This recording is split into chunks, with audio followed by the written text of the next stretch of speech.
My wife, Audrey Callahan, gripped the wheel of her black Audi as she raced down the highway with a pleased smile on her lips.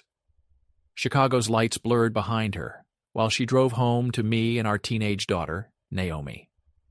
The laughter, secret kisses, and whispered promises from earlier that night still filled her head. Tristan was 10 years younger, dangerously exciting, and charming enough to awaken feelings she had not experienced in years. She loved the stolen moments, the secrecy, and the intoxicating rush of being wanted. It was a high she never wanted to lose. But when she turned onto our quiet suburban street, her stomach tightened. My truck was gone. That made no sense. I was always home by then. Her heartbeat picked up, though she told herself I was probably running an errand or picking up Naomi. Even so, a strange chill moved up her spine.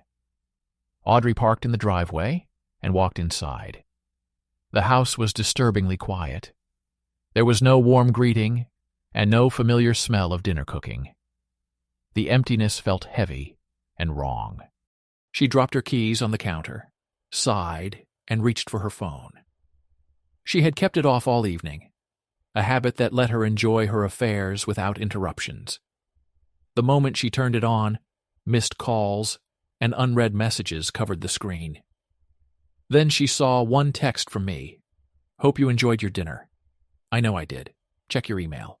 Welcome to hell." Fear hit her like ice, and her hands began to shake. She opened her email.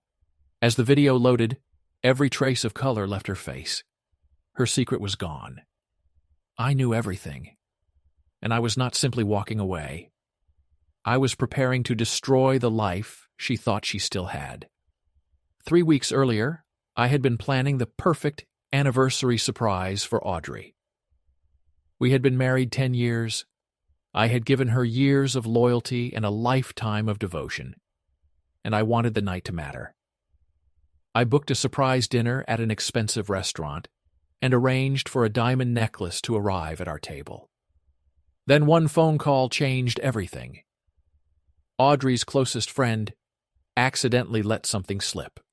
She casually mentioned that Audrey's business trips had been keeping her too busy for me, then quickly changed the subject. Her reaction felt wrong.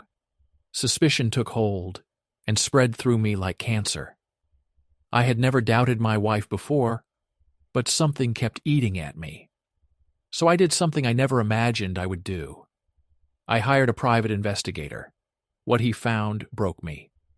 Audrey, the woman I had built my life around, was not simply having one affair. She had been cheating for 2 years with several men. I did not confront her. That would have been too quick and too merciful. Instead, I built a slow, careful, and brutal plan. Audrey was about to discover that she had done more than betray her husband. She had awakened something in me she would soon regret. She held the phone tightly as she watched the video in horror. It showed her having dinner with Tristan, and the sound was perfectly clear. Husbands give us jewelry. Lovers give us pleasure. Her own voice purred through the speaker. Audrey felt sick. The camera pulled back, revealing everyone I had gathered in our living room, Naomi, her parents, mine, and all her closest friends. They were watching her betrayal unfold in real time. She saw the pain on my face and the devastation in our daughter's eyes. A sob caught in her throat. Then the camera focused on me again. I stood, switched off the television, and walked out the door. Now I was gone from her life, and she had no idea what I planned to do next. Audrey sat alone in the dim kitchen, her heart pounding wildly against her ribs. The coffee before her had turned cold without being touched. She had replayed the video countless times, and each viewing cut deeper, like a blunt knife twisting in her chest. In one night, she had lost everything: her husband, her daughter, and her family's respect. All she had left was the terrifying feeling that this was only the beginning. Her phone suddenly vibrated against the marble counter, making her jump. Naomi. For one brief second, hope rose inside her. Maybe our daughter wanted to talk. Maybe Naomi would let her explain and somehow make things right. Audrey hesitated before answering, her voice shaking. Naomi. The silence on the other end felt unbearable. Then our daughter spoke in a cold, distant voice. I never want to see you again. The call ended. Audrey released a shaky breath as her chest tightened and unshed tears burned her throat. She wanted to scream, smash something, and reverse every choice she had made. But there was no undoing any of it. Her perfect world had broken into 1,000 sharp pieces, and I had made sure she felt every one of them cutting into her. She heard nothing from me for 2 weeks. After that night, I disappeared completely. No calls, texts, or messages. It was as though I had never been part of her life. Then her lawyer, a quiet man with exhausted eyes, asked her to come to his office. She expected divorce papers, or perhaps a discussion about Naomi's custody. Instead, she found her financial records spread across his desk like evidence from a crime scene. The words blurred before her, but the truth was clear. I had emptied our joint accounts. The savings were gone, the investments had been liquidated, and the house had been sold. She drew a sharp breath. He can't do this. That was my house, too. That was my money. Her lawyer gave her a grim look. Technically, it wasn't. The deed was only in Gavin's name. Audrey struggled to breathe. She had spent years in that home and believed she had built a life there. Now I had erased every trace of her from it. She swallowed, her voice hoarse. What about Naomi? What happens with custody? Gavin is pursuing full custody. Considering the evidence he has, it's unlikely a judge will rule in your favor. Her stomach dropped. I had not merely left her. I had made sure there was no road back. In desperation, she called Tristan. He ignored the first call, then the second, third, and fourth. On her 5th attempt, he finally answered. Audrey, he said sharply, what do you want? Her mouth went dry. She had not expected affection, but she had expected something. I just wanted to talk. She hated how helpless she sounded. There was a pause, followed by an irritated sigh. Look, whatever is happening between you and your husband is your problem. I didn't sign up for this mess. Her hands began to shake. Tristan, please, I need you to stop calling me, he interrupted. We had fun, Audrey. That's all it was. Don't turn it into something it wasn't. Her breath caught as blood rushed loudly through her ears. Fun. That was all she had ever been to him, a distraction and a temporary amusement. Her fingers tightened around the phone. You. But Tristan had already ended the call. The full weight of her choices crashed down on her. She had destroyed her entire life for a man who did not care what happened to her. And the nightmare was not finished. In truth, it had barely started.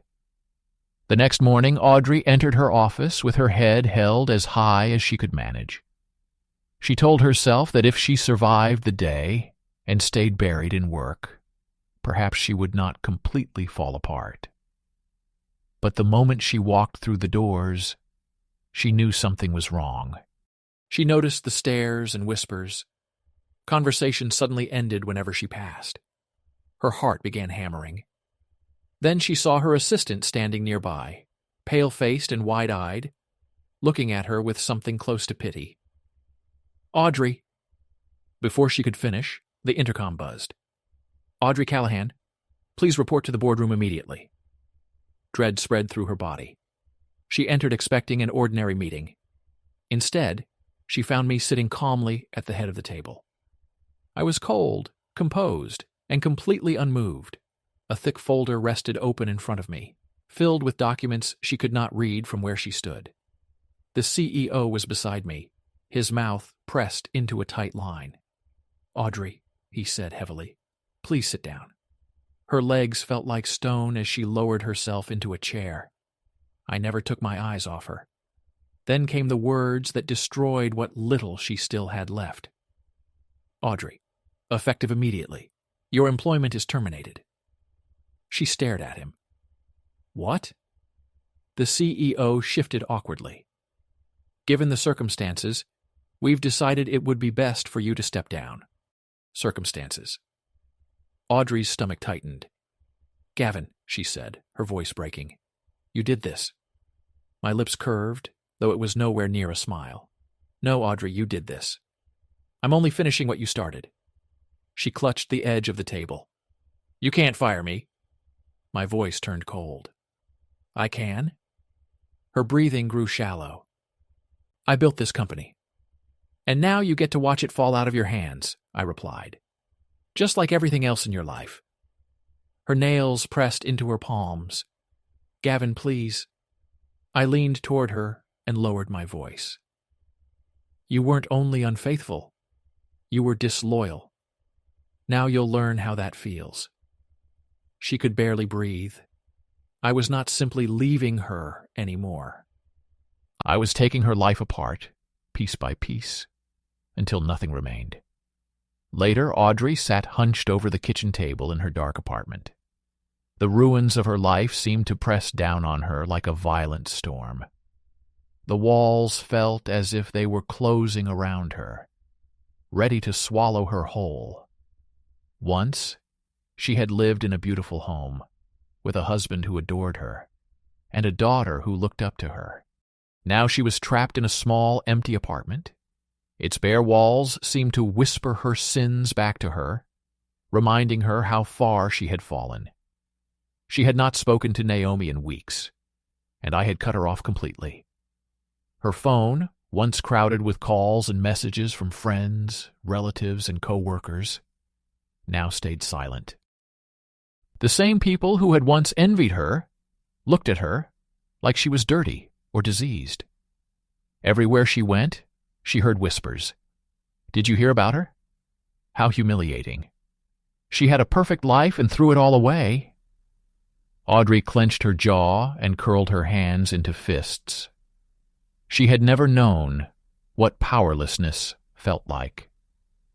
Before this, she controlled her image, her life, and even the men she kept on the side. Now I controlled everything. She had badly underestimated me. She expected me to collapse, demand answers, and beg her to stay.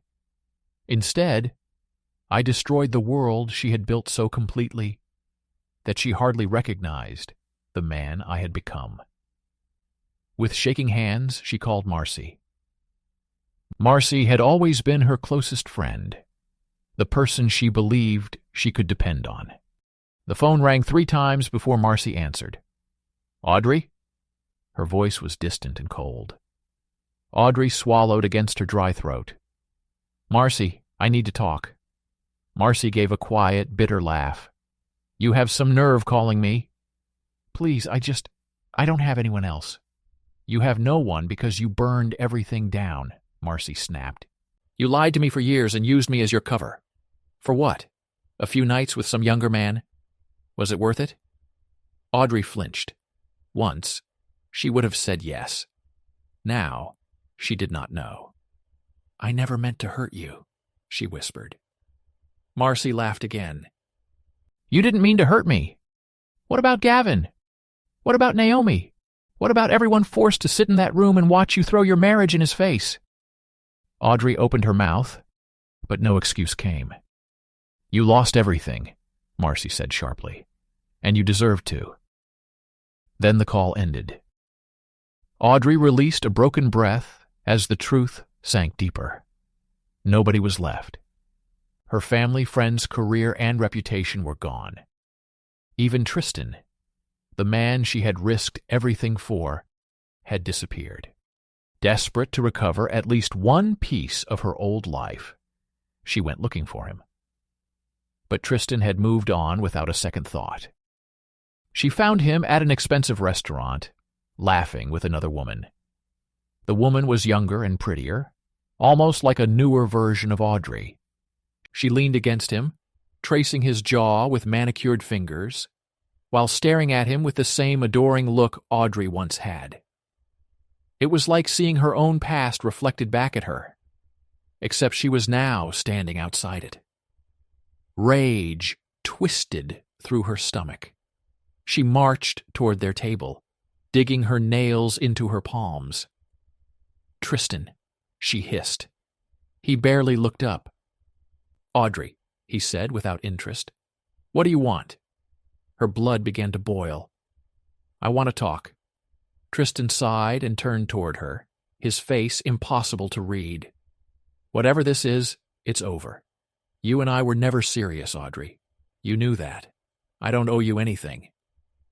His words struck her like a slap. She had sacrificed everything for him, yet he showed no reaction at all. The woman beside him smirked. "You're Audrey Callahan, right? The woman whose husband humiliated her in front of everyone?" Audrey's stomach dropped. Even strangers knew her story. "You should leave," Tristan added without emotion. "This is getting embarrassing." Embarrassing. Something broke inside her. She had spent her whole life creating an image of a woman who was respected, feared, and untouchable. Now she was a joke, and I had arranged every part of it. She once believed I was weak, but I had beaten her at every turn. She had no job, barely any money, and the man she ruined her life for had thrown her aside. For the first time, Audrey was completely alone. Meanwhile, I was doing better than ever. I buried myself in work and grew my company tenfold. My name became tied to success. Business magazines ran my picture, and my wealth climbed faster than ever. While Audrey struggled to cover rent, I was building an empire. Naomi and I also grew closer. Our bond became stronger than it had ever been. And every time Audrey tried to contact her, she received nothing but silence. I was not merely moving forward. I was removing Audrey from our lives. And what hurt her most was that I had never seemed happier. Her world became a quiet prison, not one made of steel bars, but one built from the crushing weight of her own choices. She once lived for attention. She enjoyed being admired and knew she could turn heads with a single confident smile. Now people stayed away from her. Those who acknowledged her offered only pity or poorly hidden amusement. She had become a warning to others. The woman who had everything threw it away and could never recover it.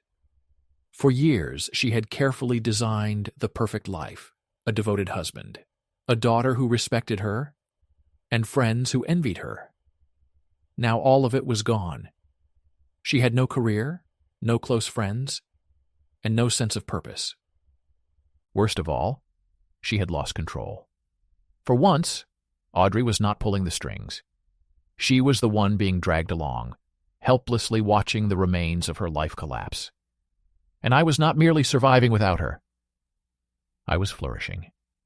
Everywhere she looked, she saw another sign of my success. I expanded the company, launched new businesses, and built wealth beyond anything we had imagined while married. Audrey could only watch from the outside, unable to reach the life she once believed belonged to her. She called, texted, apologized, begged for forgiveness, and searched for closure. Every attempt received the same answer: nothing. To me, she no longer existed.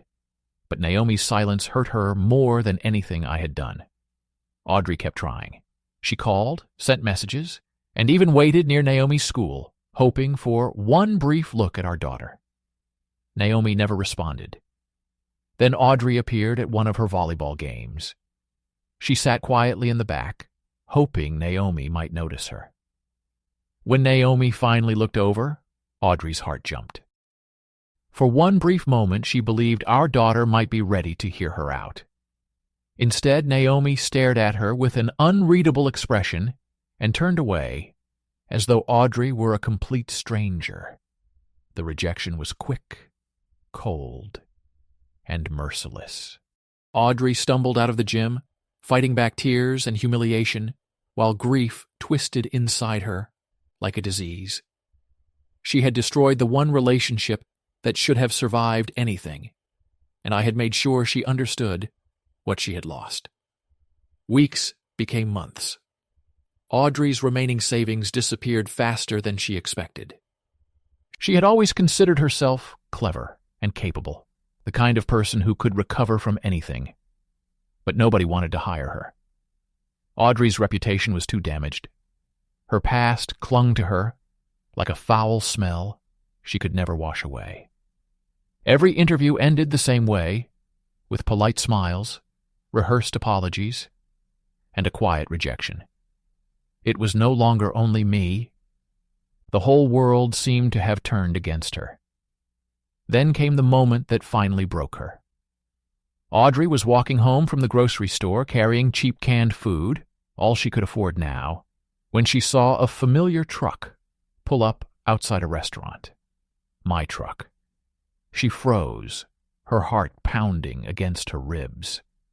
Her feet carried her closer before she could stop herself, and blood roared in her ears. Then she saw me laughing beside another woman. Audrey's breath caught painfully in her throat. This woman was young, beautiful, and graceful. Everything Audrey believed she had once been. I opened the restaurant door for her and rested one hand lightly against her lower back. The gesture looked natural, as if I had done it 100 times. Audrey stood across the street, unable to look away. This was more than a date. In her eyes, it was a replacement. I was not simply moving on.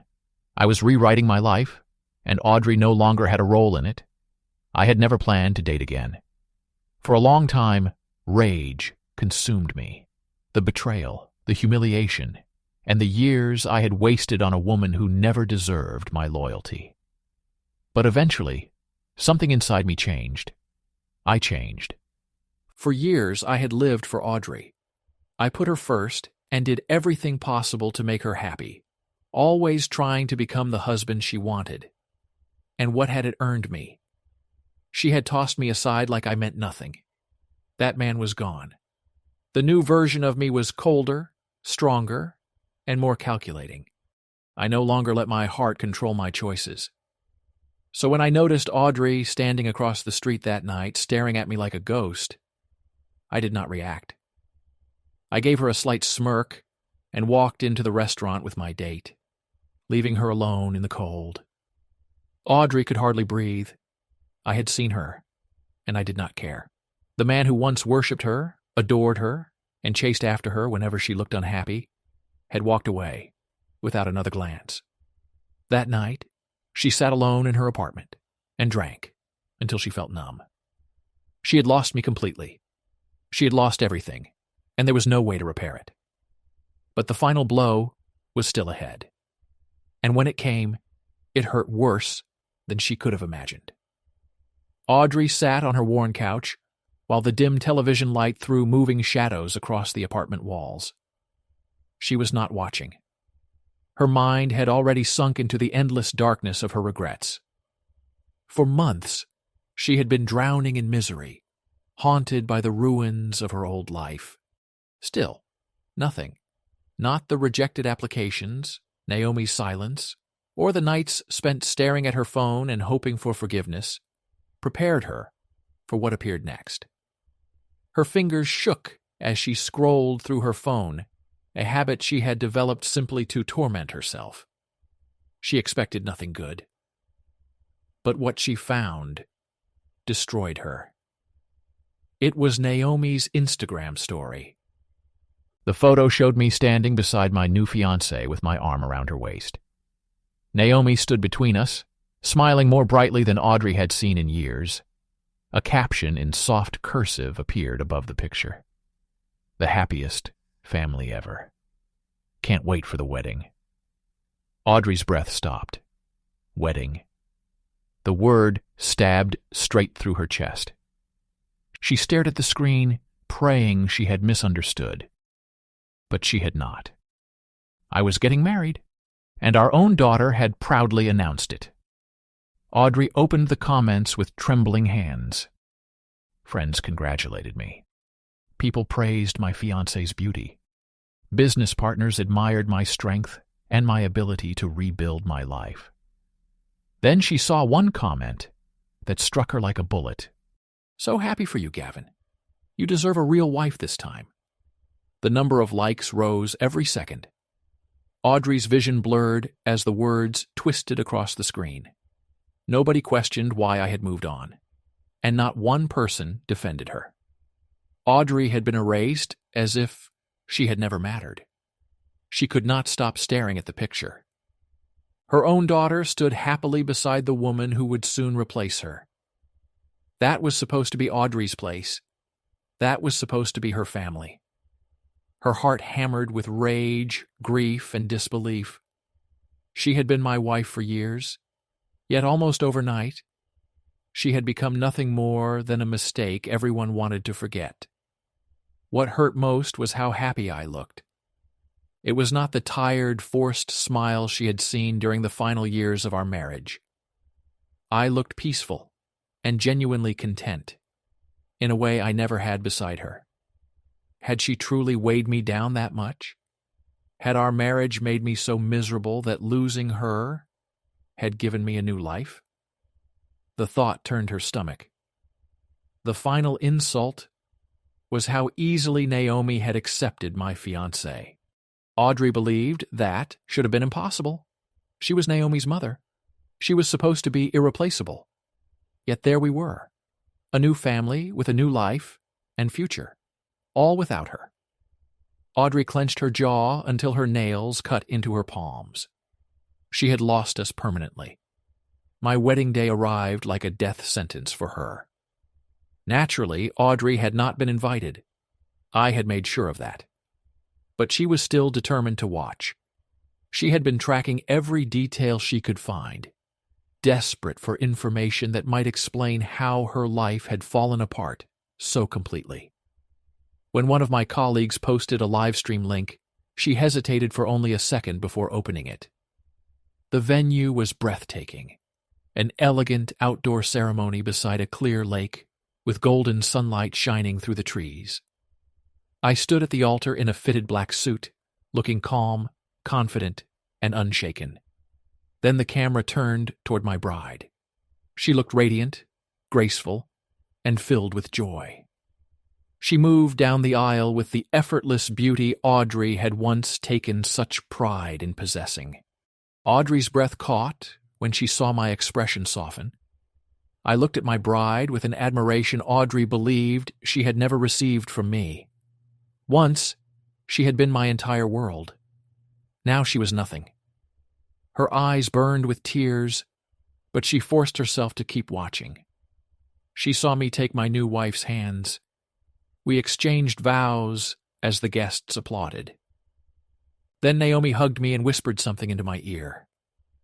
What happened next crushed Audrey completely. Naomi leaned toward my new wife and softly said, "I love you, Mom." Audrey's chest seemed to collapse. Darkness crept around the edges of her vision, and she could no longer catch her breath. Our daughter had called another woman her mother. With those 3 words, Audrey finally accepted the truth. There was no path back. She had not only lost me, she had lost everything. I had taken my revenge, and I had won.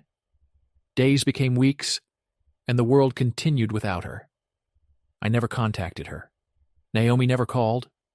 My wedding became the final chapter of a life Audrey no longer belonged to. She had once believed she was the most powerful woman in her world. Now she was only a ghost. I never needed to harm her physically. I had done something far worse.